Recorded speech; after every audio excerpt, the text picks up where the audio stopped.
सुमन ने एक अनोखी सी आह भरी। जब सूरज की छुअन से सुमन को मज़ा आने लगा तो उसने खुद को सूरज के हवाले कर दिया। सूरज सुमन को बिस्तर पर ले गया। अगले ही पल एक एक करके सुमन के सारे कपड़े अलग होते चले गए।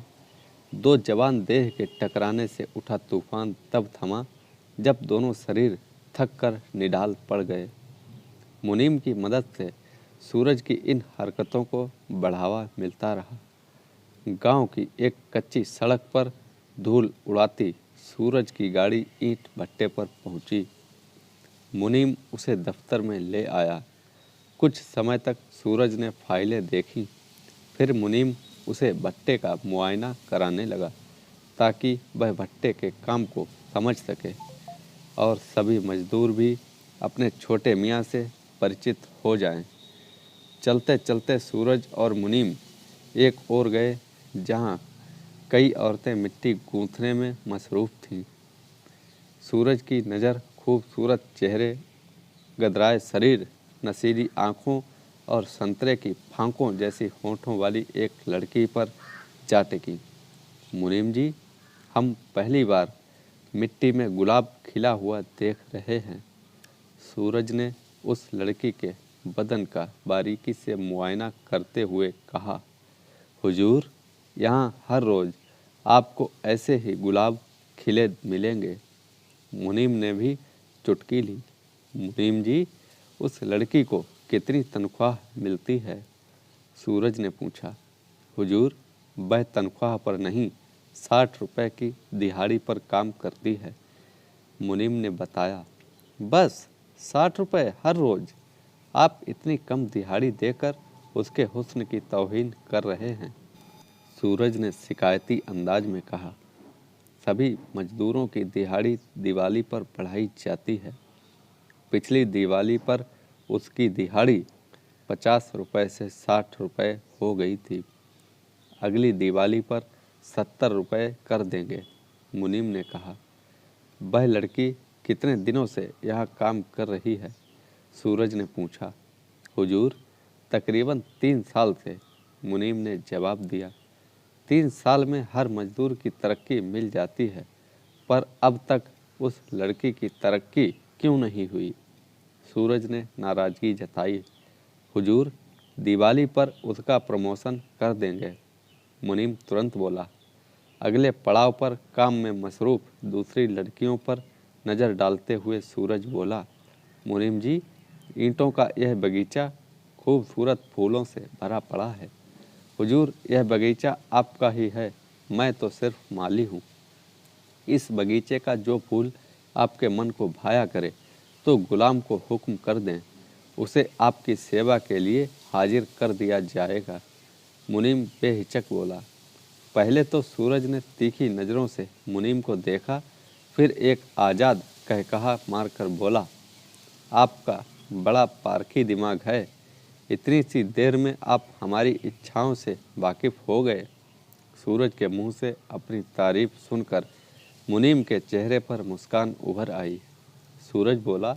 मुनीम जी, हम सबसे पहले उस लड़की का प्रमोशन करना चाहते हैं जिसकी मदमस्त जवानी ने हमारे अंदर हलचल सी मचा दी है।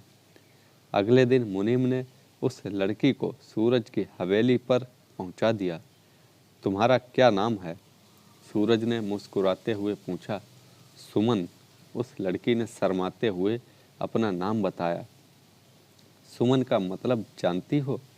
सूरज ने उसकी तरफ बारीकी से नज़र डालते हुए पूछा। फूल, सुमन बोली। तुम भी फूल जैसी कोमल, खूबसूरत और महक वाली हो। तुम्हारे रूप के मुताबिक ही तुम्हारा काम होना चाहिए, इसीलिए तुम्हारे काम में बदलाव करके तुम्हें तरक्की दे दी है। अब तुम भट्टे पर काम करने के बजाय यहाँ का काम देखोगी। सूरज ने उसको बताया। सुमन अपने काम में मसरूफ़ हो गई और कुछ ही देर में सूरज के लिए कॉफ़ी बना लाई। कॉफ़ी का प्याला मेज़ पर रखने के लिए वह झुकी तो उसके उभार बाहर झांकने लगे। सुमन जैसे ही सीधी हुई, सूरज ने आकर उसे अपनी बाहों के घेरे में ले लिया। छोटे मियाँ, यह क्या कर रहे हैं आप? मैं गांव की लड़की हूँ और यह सब नहीं करती। सुमन सूरज की पकड़ से निकलने की कोशिश करने लगी। सूरज ने बाहों का घेरा कस लिया और बोला, शहर में यह सब आम बात है। तुम्हारी जवानी उफनती नदी की तरह है। मैं तुम्हारी जवानी के समंदर में डूब जाना चाहता हूँ। अगले ही पल सूरज की उंगलियाँ सुमन की छाती पर रेंगने लगीं। ऐसा मत करो, गुदगुदी होती है। सुमन ने एक अनोखी सी आह भरी। जब सूरज की छुअन से सुमन को मजा आने लगा तो उसने खुद को सूरज के हवाले कर दिया। सूरज सुमन को बिस्तर पर ले गया। अगले ही पल एक एक करके सुमन की देह के सारे कपड़े अलग होते चले गए।